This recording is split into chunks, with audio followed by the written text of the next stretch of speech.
जैसा कि last episode में हमने देखा था कि बेलियांग और एफेंग ने मिलकर लानक्यू की खास डिसाइपल शाओ यी को खत्म कर दिया। साथ ही साथ वहाँ का रेस्ट्रिक्शन भी बुरी तरह से रिएक्ट करने लगा था। तो एफेंग बेलियांग से मदद मांगता है ताकि वो उस रेस्ट्रिक्शन को हटाकर एलिक्सर को हासिल कर पाए। तो बेलियांग भी इसके लिए राजी हो जाती है, मगर बदले में उसने एफेंग से एक प्रॉमिस लिया कि एफेंग उसकी मास्टर को आजाद करने में उसकी मदद करेगा। जिसके बाद ये लोग मिलकर उस फॉर्मेशन को डिस्ट्रॉय करते हुए उस एलिक्सर को हासिल कर लेते हैं। अब आगे तो इस एपिसोड की शुरुआत में हम लू जियाओ को देख पाते हैं, जो कि कल्टीवेशन करके खुद को हील कर रही थी। दरअसल थोड़ी देर पहले ये एफिंग ने इस पर जानलेवा अटैक किया था। हमें लगा था कि ये बंदी मर चुकी है, मगर ये उस अटैक को सरवाइव कर गई। अब वो कल्टीवेशन से बाहर आते ही उसके जूनियर डिसाइपल्स वहाँ पर आ जाते हैं। उससे माफी मांगते हुए कह रहे थे कि हमें यहाँ आने में देरी हो गई, लेकिन आप इतनी बुरी तरह से घायल कैसे हो गई? क्या आप पर उस एफिंग ने अटैक किया था? वेल, इस बंदे का नाम था लुकांग और वो लू जियाओ से वादा करता है कि वो एफिंग का खेल खत्म कर देगा। जिस पर लू जियाओ कहने लगी कि तुम उस एफिंग के साथ फाइट नहीं कर सकते, वो बंदा बहुत ही ज्यादा पावरफुल है, साथ ही साथ उसके पास ड्रैगन की सोल भी है और उसी के चलते मैं घायल हो गई। तो लुकांग उसे तसल्ली देते हुए कहने लगा कि उस एफिंग पर मैं नहीं बल्कि हमारे गॉड जनरल अटैक करेंगे। देखो, वो हमारी मदद करने आ चुके हैं। साथ ही साथ थोड़ी देर में यहाँ पर द डिवाइन भी पहुँच जाएंगे। अब वो एफिंग हमारे हाथ से बच नहीं सकता, इसलिए लू जियाओ तुरंत ही जाकर उस गॉड जनरल के पाँव में गिर गई। वो कह रही थी कि प्लीज मुझे जस्टिस दिलाए। जिस पर गॉड जनरल जवाब देते हुए कहने लगा कि मैं तुम्हारा मैटर अच्छे से जानता हूँ। उस एफिंग ने तुम्हारे सिख के एल्डर को खत्म कर दिया था, इसलिए अब मैं भी उस एफिंग को नहीं बख्शूंगा। आज का दिन एफिंग का आखिरी दिन साबित होगा। जिसके बाद हमें सीक्रेट रन के केव का सीन दिखाया गया, जहाँ पर हुनिया ने एक बार फिर से आउट ऑफ कंट्रोल होते हुए अपने ही साथियों पर हमले करने लगी। होंगलियान और हुआंग इतनी पावरफुल थी नहीं कि हुनियान के अंदर मौजूद इवल एनर्जी का मुकाबला कर पाए, और अब हुनिया ने एक फाइनल अटैक करके इन दोनों को खत्म करने वाली थी कि तभी एफिंग बीच में आ जाता है। उसने अपनी डिवाइन पावर का यूज करते हुए हुनियान के अटैक को डिस्ट्रॉय कर दिया। साथ ही साथ वो एक पावरफुल ब्लो के साथ हुनियान को पीछे ढकेल देता है। जिसके बाद एफिंग ने वहाँ पर डाओ फॉर्मेशंस का कॉम्बिनेशन क्रिएट कर दिया, जो कि हुनियान को अपनी चेन्स में जकड़ने की कोशिश करने लगे। हुनियान उन जंजीरों से जकड़ने की पूरी कोशिश कर रही थी, लेकिन फाइनली उस फॉर्मेशन ने उसे कॉट अप कर लिया। अब एफिंग उस ट्रेजर को बाहर निकाल लेता है जो उसने थर्ड रेस्ट्रिक्शन से हासिल किया था। बस इसी हब का यूज करते हुए एफिंग हुनियान की इवल एनर्जी को सप्रेस कर सकता था। तभी बेलियांग एफिंग से कहने लगी कि इस हब को रिफाइन करने के बाद ही तुम उसका यूज कर पाओगे, मगर इसके लिए हमारे पास ज्यादा वक्त नहीं है, क्योंकि ऑलरेडी सीक्रेट रैल्म के तीनों रेस्ट्रिक्शन ब्रेक हो चुके हैं। थोड़ी देर में यहाँ पर सीक्रेट रैल्म की कोर अपीयर हो जाएगी, तो अगर उस कोर के एक्टिवेट होने से पहले हम यहाँ से नहीं गए तो मारे जाएंगे। मगर तुम इतने लालची हो कि सीक्रेट रैल्म से बाहर जाने का नाम नहीं ले रहे। तुम अभी भी यहाँ के बचे हुए आर्टिफैक्ट को हासिल करना चाहते हो।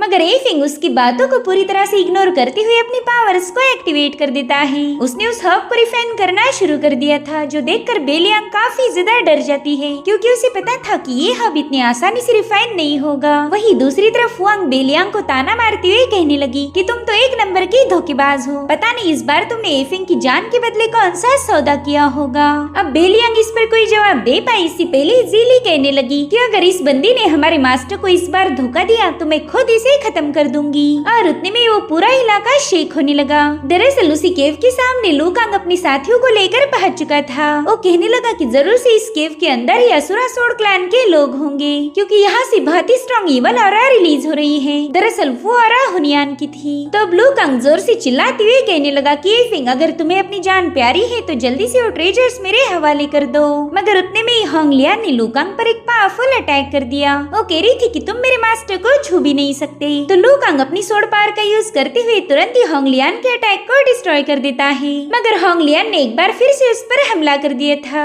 जिसे रोकते हुए लुकांग कहने लगा कि एफिंग तो एक नंबर का कायर है। वो लड़कियों की मदद लेकर खुद को प्रोटेक्ट करता है। मेरे ख्याल से उससे बड़ा लूजर कोई नहीं। और अब वो होंगलियान को पीछे ढकेलते हुए कहने लगा कि मैं जानता हूँ एफिंग बुरी तरह से घायल हो चुका है। तुम लोग बिल्कुल टेंशन मत लो, एफिंग को मारने के बाद तुम सबका नंबर लगेगा। लगा, जिसके बाद वो अपने एमराल्ड पाइथन को एक्टिवेट करते हुए सीधा इन पर हमला करने के लिए आगे बढ़ने लगा। वहीं दूसरी तरफ एफिंग अपनी डिवाइन पावर का यूज करते हुए उस मैजिकल हर्ब को रिफाइन करने की कोशिश कर रहा था, मगर अभी तक उसे कामयाबी नहीं मिली, जो देखकर यूजिन वहाँ पर आ जाती है। वो कह रही थी कि मैजिकल हर्ब काफी ज्यादा पावरफुल है, इसलिए तुम इतने आसानी से इसे रिफाइन नहीं कर सकते। साथ ही साथ तुम्हें हुनियान की इवल पावर को भी सप्रेस करना होगा। अगर तुमने ज्यादा देर की तो उसका इवल स्पिरिट पावरफुल बन के इस हर्ब को कंज्यूम कर लेगा। फिर तो हुनियान को नॉर्मल करना भूल ही जाओ, क्योंकि वो खुद ही एक इवल स्पिरिट में बदल जाएगी। तभी एफिंग ने तुरंत ही अपनी ब्लैक डाओची पावर को एक्टिवेट कर दिया। भले एफिंग इस ब्लैक डाओची का मास्टर है, लेकिन वो कभी इसे यूज नहीं करता, क्योंकि पिछली बार इस पावर ने एफिंग पर ही बैकलैश किया था, और इस बार भी वो ब्लैक डाओची पावर एफिंग को घायल करना शुरू कर देती है, जो देखकर यूजिन कह रही थी कि तुम एक नंबर के बेवकूफ हो। इस बंदी को बचाने के लिए तुमने अपनी जान जोखिम में डाली, अगर तुम मर गए तो मेरा भी खेल खत्म हो जाएगा। लेकिन एफिंग उसकी एक नहीं सुनता, और थोड़ी देर में उसने उस हर्ब को रिफाइन कर दिया। वहाँ हुनियान की बॉडी में जाकर उसे हील करना शुरू कर देता है, जिससे हुनियान की इवल और सप्रेस होकर उसकी पावर्स काफी हद तक बढ़ चुकी थी। एफिंग देखता है कि हुनियान ब्रेक थ्रू करते हुए सेंट्रल की पिक पर पहुंच चुकी है। उसकी बॉडी से बहुत ही स्ट्रॉन्ग ऑरा रिलीज हो रही थी। अब हुनियान तो खतरे से बाहर आ गई, लेकिन एफिंग की बॉडी पर इवल स्पिरिट ने कब्जा कर लिया था। अब इससे बचने का बस एक ही तरीका है, एफिंग को अपनी एम्परर बॉडी को अवेकन करना होगा, और वो भी समय से पहले। मगर यूजिन को एफिंग की ये आइडिया बिल्कुल पसंद नहीं आती। वहीं पर हुनियान देखती कि एफिंग उसे बचाने के चक्कर में बुरी तरह से घायल हो चुका है। उसकी बॉडी पर इवल स्पिरिट ने कब्जा कर लिया था, जो देखकर हुनियान काफी ज्यादा परेशान हो गई। मगर एफिंग उसे तसल्ली देते हुए कहने लगा कि तुम मेरी फिक्र मत करो, फिलहाल तुम जाकर होंगलियान और हमारे दूसरे साथियों की मदद करो। लेकिन हुनियान इसके लिए मना कर देती है। वो एफिंग को लेकर काफी ज्यादा टेंशन में आ गई थी, मगर एफिंग ने उसे हुक्म दिया कि जल्दी से जाकर उनकी मदद करो। इसलिए हुनियान के पास अब उसकी बात मानने के अलावा और कोई ऑप्शन नहीं था। उसके वहाँ से जाते ही एफिंग तुरंत ही कल्टीवेट करने बैठ जाता है। इधर हुनियान अपने दोस्तों की मदद करने पहुंच चुकी थी। वो जल्दी से अपनी सोड को रिलीज करते हुए उस एमराल्ड पाइथन पर अटैक कर देती है, और हुनियान की पावरफुल सोड एनर्जी ने उस पाइथन के टुकड़े करते हुए सीधा लू कांग पर हमला कर दिया, जिसके चलते वो बंदा बुरी तरह से घायल होकर जमीन पर पटक गया था। अब लू कांग उससे कहने लगा कि हुनियान ये मत समझो कि तूने मुझे हरा दिया, देख मेरे साथ गॉड जनरल है, और आज वो तुम सबको खत्म कर देंगे। और उतने में वो जनरल पोर्टल ओपन करके वहाँ पर पहुंच जाता है। उसने वहाँ आते ही अपनी फायर पावर का यूज करते हुए हुनियान पर अटैक कर दिया, जिसे हुनियान अपने आइस क्रिस्टल से डिस्ट्रॉय कर देती है, जो देखकर जनरल भी थोड़ा सा शॉक हो जाता है। वो कह रहा था लड़की तुमने तो मेरे अटैक को डिस्ट्रॉय कर दिया, ये तो अपने आप में ही एक बहुत बड़ी कामयाबी है। जिसके बाद वो अचानक से हुनियान के पास जाकर उस पर एक जोरदार स्लैश कर देता है। उसका अटैक इतना ज्यादा पावरफुल था कि हुनियान काफी पीछे जाकर पटक गई। वो कह रहा था कि तुमने अपनी इवल एनर्जी को सप्रेस करने के लिए एक पावरफुल एलिक्सर को कंज्यूम किया, और उसी की वजह से तुम लेवल अप कर पाई, मगर एक एलिक्सर तुम्हें एब्सोल्यूट स्ट्रेंथ नहीं दे सकता, इसलिए मेरी नजरों में तुम कमजोर हो। हुनियान को पता था कि वो इस बंदे का मुकाबला नहीं कर पाएगी, लेकिन एफिंग के हील होने तक उसे कुछ भी करके इसे होल्ड करना ही होगा। इसलिए वो अपनी जान दांव पर लगाते हुए आई ऑफ स्टॉर्म को एक्टिवेट कर देती है, जिसके चलते वहाँ पर एक पावरफुल फिनिक्स क्रिएट हो गया था। वहीं दूसरी तरफ यूजिन एफिंग को देखकर सोच रही थी कि भले एफिंग की बॉडी को पावरफुल थंडर ने टेम्पर किया है, मगर अभी भी एफिंग की बॉडी इतनी स्ट्रांग नहीं कि वो अपनी एम्परर बॉडी को अवेकन कर पाए। अगर एफिंग ने ऐसी कोई कोशिश भी की तो वो मारा जाएगा। इधर एफिंग की बॉडी से बहुत ही स्ट्रांग ऑरा रिलीज हो रही थी, जिसने उसके नए कॉस्ट्यूम को फाड़ दिया। साथ ही साथ एफिंग की बॉडी पर अब एम्परर बॉडी के साइन नजर आने लगे, मगर इस प्रोसेस को कंप्लीट होने में वक्त लगने वाला था। तो एफिंग तुरंत ही अपनी माइंड स्पेस में पहुंच जाता है, जहाँ पर यूजिन उसे रोकने की कोशिश कर रही थी। वो कह रही थी एफिंग प्लीज रुक जाओ, तुम्हारी बॉडी इस प्रेशर को झेल नहीं पाएगी, लेकिन एफिंग उसकी एक नहीं सुनता। उसने अपनी स्पेशल सोर्ड को समन कर लिया था। वो सुप्रीम स्क्रिप्चर में मौजूद उस इवल स्पिरिट पर अटैक करते हुए कहने लगा कि भले ही मेरी रियल बॉडी इस इवल स्पिरिट को खत्म करने के काबिल नहीं, लेकिन मेरी एम्परर बॉडी जरूर से इसे मार देगी। अब एफिंग ने उस सुप्रीम स्क्रिप्चर पर लगातार अटैक करना शुरू कर दिए थे, जिससे एफिंग की एम्परर बॉडी अवेकन होना शुरू हो गई। साथ ही साथ वो ऊजी डाउ टेक्निक का यूज करते हुए उस सुप्रीम स्क्रिप्चर पर एक फाइनल अटैक कर देता है। वहीं दूसरी तरफ गॉड जनरल हुनियान से कहने लगा कि तुमने मुझ पर अटैक करने के चक्कर में कैसी टेक्निक को एक्टिवेट किया जो तुम्हारे औकात से बाहर है, और अब उसी टेक्निक का बैकलैश झेल कर तुम घायल हो गई। इधर हुनियान एफिंग से कह रही थी कि शायद हमारा साथ यही तक का था,